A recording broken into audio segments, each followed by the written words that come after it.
Vamos lá, minha gente, conversar um pouquinho aqui, né, sobre a vitória da seleção portuguesa de futebol contra a Hungria na noite desta terça-feira. Portugal, de virada, conseguiu superar a Hungria em Budapeste, Puskás Arena, palco inclusive, né? Curiosidade aqui da final dessa edição da Liga dos Campeões da Europa 2025-2026 e Portugal com o Cristiano Ronaldo fazendo um gol, com o Cancelo fazendo um grande jogo, com as invenções, entre aspas, do técnico Roberto Martínez, conseguiu superar um adversário que, para mim, era o jogo mais traiçoeiro desta fase de grupos. Porque a Hungria é um time que se defende bem, compacta muito bem, se fecha muito bem e tem jogadores de qualidade, né? O Varga é um bom atacante, você tem o Szoboszlai de nível Premier League, jogador do Liverpool, você tem também um Kerkez, jogador do Liverpool, enfim, você tem ali boas peças, e para mim esse era o jogo mais difícil da seleção portuguesa. Mas eu acho que pela qualidade de Portugal,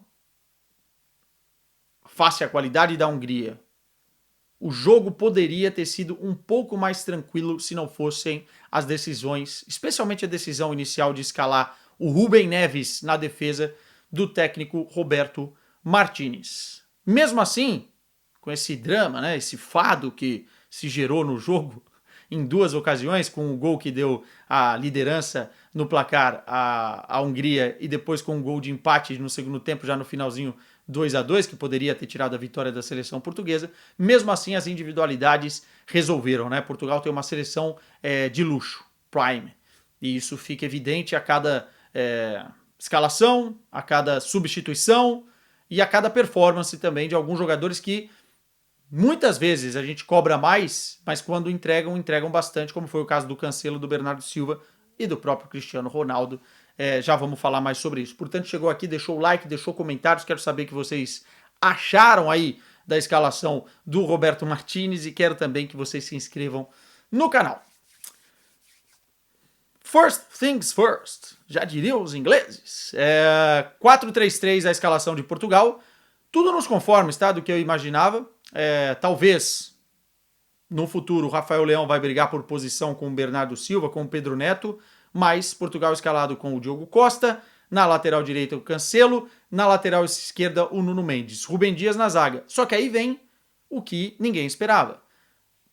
A tal invenção, entre aspas, do Roberto Martínez. Ele coloca o Rúben Neves, jogador que já fez função de número 5, de primeiro volante, de segundo volante, de número 8, e também já jogou de zagueiro numa linha de 3, enfim, pode ser aproveitado, mas não é zagueiro de origem, passa longe disso. Ele colocou o Rúben Neves na zaga. Meio campo com João Neves, Vitinha e o Bruno Fernandes. Lá na frente, Pedro Neto, Bernardo Silva e o Cristiano Ronaldo. Quando você coloca um jogador que não é da posição, naquela posição, para testar algo, e eu acho que a proposta do Roberto Martínez era ter mais qualidade na saída de jogo, tendo em vista que a Hungria iria marcar muito bem o João Neves, o Vitinha, iria marcar muito bem o Bruno Fernandes, ele queria uma saída de bola com qualidade, ele coloca o Rúben Neves ali, ele até pode ganhar um pouco nesse primeiro processo de construção, mas ele perde em todo o resto contra uma seleção que está jogando na sua casa, contra uma seleção que tem a capacidade de, numa transição, te agredir. E aí você gera desequilíbrios em outras funções, porque o Rúben Neves vai fazer movimentos, muitas vezes deixando espaços para os adversários, que vai fazer com que outros jogadores de outros setores ocupem o espaço do Rúben Neves, sem saber ocupar essa posição, e vai criar um desequilíbrio defensivo. E foi exatamente isso que aconteceu nos 2 gols da Hungria, né? Então, falando de Roberto Martínez, apesar de Roberto Martínez, Portugal venceu dessa vez, né? Na minha visão e avaliação foi isso aí. O Roberto Martínez, quando faz um arroz com feijão bem feito, como foi na Nations League, não mudando tanto o esquema, não alterando variações de jogo a todo momento, ele coloca Portugal de uma forma mais confortável. Eu não estou dizendo que Portugal tem que ser engessado e só saber jogar de um jeito, mas não é preciso testar a todo momento, a toda hora. E a gente viu na Eurocopa, especialmente na primeira fase, Portugal fazendo jogos ruins, jogos abaixo, por conta de testes. A estreia foi assim. Você pode saber jogar com 3 zagueiros, você pode baixar um volante ou um lateral para fazer uma construção a 3, se você prefere assim. O que você não pode fazer é deslocar um jogador para uma função que ele não faz normalmente, porque você abre margem para o que aconteceu, né? E eu acho que a Hungria teve facilidades por conta disso nos dois gols. Nos dois gols. A Hungria abre o placar com Portugal em cima, Portugal com mais bola, com os seus jogadores adiantados no terreno. O Nuno Mendes quase um ponta pela esquerda, perdão. O João Cancelo quase um ponta pela direita. O Vitinha baixava junto com o Rubem Neves e com o Rubem Dias para fazer esse processo de construção. O João Neves corria toda hora para a área para, enfim, numa bola longa receber. Enfim, Portugal tinha o comando do jogo, mas numa transição, num arranque, que era exatamente o que a Hungria tinha de proposta, né? Defendendo com uma linha de 5, achou o Szoboszlai no processo criativo, que teve toda a liberdade do mundo para arrancar no meio-campo, gera um desequilíbrio, porque o Rubem Neves, que estava de zagueiro, teve que pegar o jogador do lado esquerdo, o Vitinha baixou para tentar marcar o Varga, o Szoboszlai jogou com liberdade para um lado, cruzamento na área, e o gol sai nas costas do Vitinha, que estava como zagueiro, marcando o Varga, né? A receita para um gol de cabeça acontecer, né? E Portugal toma o 1-0. Poderia ter complicado ainda mais o jogo. Mas quando eu falo da qualidade, Portugal tem qualidade para encontrar espaços, mesmo quando os espaços são curtos. Se fizer o arroz com feijão.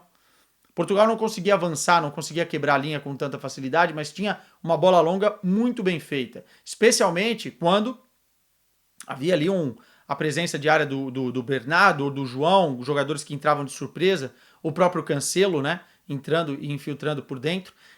Foi assim que saiu o gol, né? Uma bola...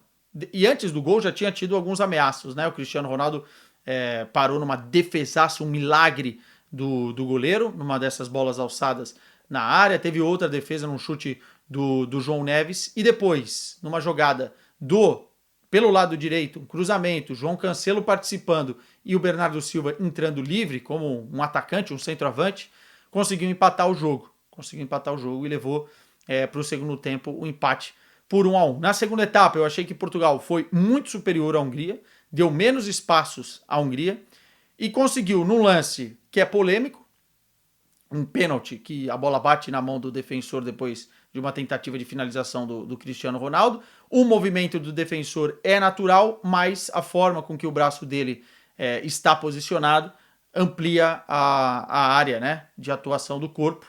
E aí é critério do árbitro. Eu confesso que eu até agora não entendo esse critério 100%, porque não é um movimento para cortar a bola, né? É um movimento que o cara faz para tentar cabecear e aí a bola acaba batendo, penalidade, o Cristiano Ronaldo faz o 2-1. E quando o jogo parecia que estava controlado, em mais uma recuperação de bola da Hungria, cruzamento na área, a bola passa por todo mundo, muita facilidade no cruzamento também, o Nuno Mendes não acompanha o ponta direita, a bola passa por todo mundo e o Rubem Neves está muito mal no lance, vendido atrás da marcação, atrás do Varga, faz o movimento errado, o Varga como centroavante vai lá e faz o 2-2, né? Então, a escolha do Roberto Martins para mim poderia ter prejudicado o placar, né? Ele poderia ter feito uma mudança antes, fez o 2-1, já coloca o jogador, mas ele esperou bastante também, poderia ter colocado o Antônio Silva, feito algo diferente ali, já que dava para perceber que a Hungria tinha esse caminho das pedras. Enfim. Mas Portugal conseguiu achar um outro gol numa bela antecipação e roubada de bola do Cancelo, que estava hoje, ó. Quando o Cancelo tá assim, ligado, é muito bom jogador. Muito bom jogador. E ele é um cara que não se exime em momentos difíceis, né? Ele consegue ter essa aura. E o gol é muito bonito. Ele recupera a bola, tem ali uma tabela e ele vai lá e finaliza muito bem de fora da área. Ele já tinha finalizado uma antes perigosa e aí finalizou essa para o gol, fez o 3-2 e a vitória garantida, né? Então fica aí a minha crítica ao Roberto Martínez pela escolha. Não é só minha, né? Acho que a imprensa portuguesa também deu bastante destaque nisso na transmissão, mas é um erro. Vamos falar de Cristiano Ronaldo? Vamos falar de Cristiano Ronaldo. Cara, o Cristiano Ronaldo, às vezes fica difícil de chegar aqui e comentar com vocês os números, né? porque parece que a gente está abrindo um livro e despejando números e números e recordes e mais feitos históricos e tal. Mas numa terça-feira aleatória de um jogo de eliminatória contra a Hungria, ele vai lá e bate mais um recorde. Fica difícil a gente adivinhar qual vai ser o próximo recorde ou o recorde que ele não bateu, né? Mas ele conseguiu chegar aos 39 gols nesse pênalti muito bem executado, e foi um pênalti que o goleiro não se mexia, ele foi devagarinho, devagarinho, o goleiro não se mexia, o goleiro acerta o canto, mas ele bate bem no cantinho, na bochecha da rede, para fazer o 39º gol dele em eliminatórias para a Copa do Mundo. Só um jogador tem esse número, tá? Que é o Carlos Ruiz da Guatemala. O Messi, por exemplo, tem 36, vem logo na sequência na lista, né? Então, ninguém tem mais gols em eliminatórias para a Copa do Mundo do que Cristiano Ronaldo. E aí os números que eu falei, né?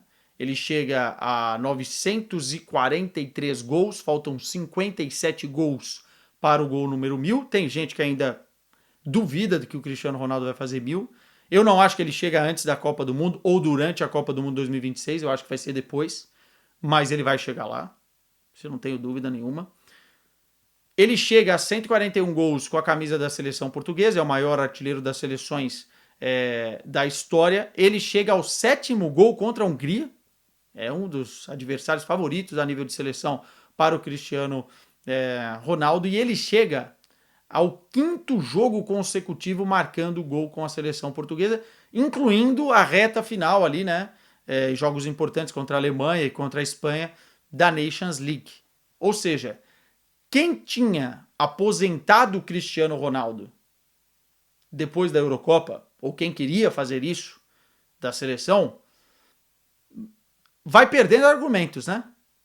Ah, Quesada, mas ele fez um gol de pênalti hoje, mas ele teve outras oportunidades, se movimentou bem. O Cristiano Ronaldo tem feito uma função mais participativa na seleção portuguesa. E os números estão aí, cara. Você vai brigar com o número, aí o problema é seu. Mas o Cristiano Ronaldo tem realmente sido importante nesse momento da seleção.